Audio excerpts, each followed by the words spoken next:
নমস্কাৰ বন্ধুসকল, মই আজি আপোনালোকৰ কাৰণে লৈ আনিছোঁ কিছু মহান ব্যক্তিয়ে কৈ থোৱা কিছুমান কথা, যাক আমি মহৎ লোকৰ বাক্য বুলি কওঁ। চব পলম নকৰাকৈ এতিয়া মই ভিডিঅ'টো আৰম্ভ কৰিছোঁ।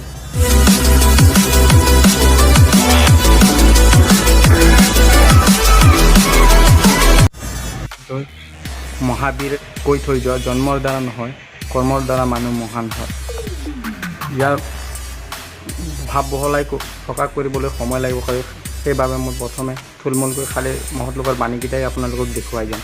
নেক্সটলৈ আহক। নেক্সট আছে শিক্ষাই ব্যক্তিৰ সুস্থ নৈতিক চৰিত্ৰ গঠন কৰে। তাৰপিছতে সুপ্ত অৱস্থাত থকা মানুহৰ সম্পূৰ্ণ শিক্ষাৰ দ্বাৰাহে প্ৰক্ষয় হয়।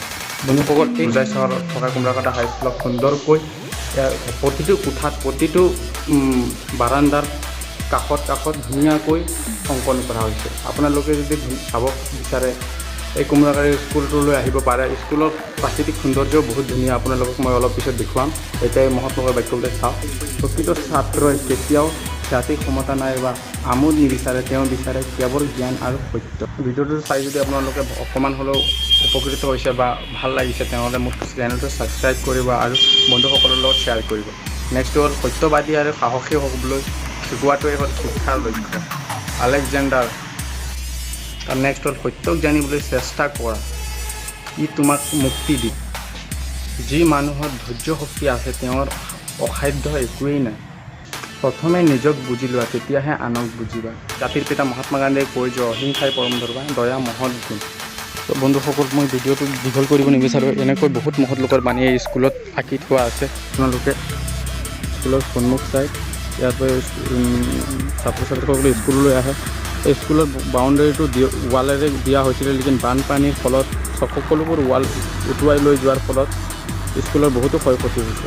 প্ৰাকৃতিক সৌন্দৰ্য বহুতেই ধুনীয়া আছে। এইখিনিত আপোনালোকে চাবলৈ পাইছে এই ডাঙৰ গ্ৰাউণ্ডটো। এই গ্ৰাউণ্ডত স্কুলত বিভিন্ন ধৰণৰ খেল অনুষ্ঠান পতা হয়। আপোনালোকে চালে দেখা পাব নাৰিকল গছ বহুত ধুনীয়াকৈ সুন্দৰ শাৰীকৈ লুকোৱা হৈছে। এইখিনিও চাবলৈ পায়। কৰিডৰ, এইখিনিতে হায়াৰ ছেকেণ্ডেৰী ক্লাছ আছে। এইখিনিতে চাইকেল পাৰ্কিং খুব দূৰত দেখিবলৈ পাইছে আপোনালোকে, চাইকেল পাৰ্কিং। আৰু সেইটো আছে স্কুলৰ বিভিন্ন ধৰণৰ অফিচবোৰ আছে। মানুহ বহুত থকা ঠাইতো স্কুলৰ ওচৰত মানুহ এদিন মৰিবই লাগিব। দুখ কৰি মৰাতকৈ বিনা দুখত মৰা বেছি ভাল, চক্ৰেটিছে কৈছিল। স্কুলৰ ষ্ট'ৰ ৰুম, ইয়াত বিভিন্ন ধৰণৰ স্কুলৰ সা সামগ্ৰী ৰখা হয়।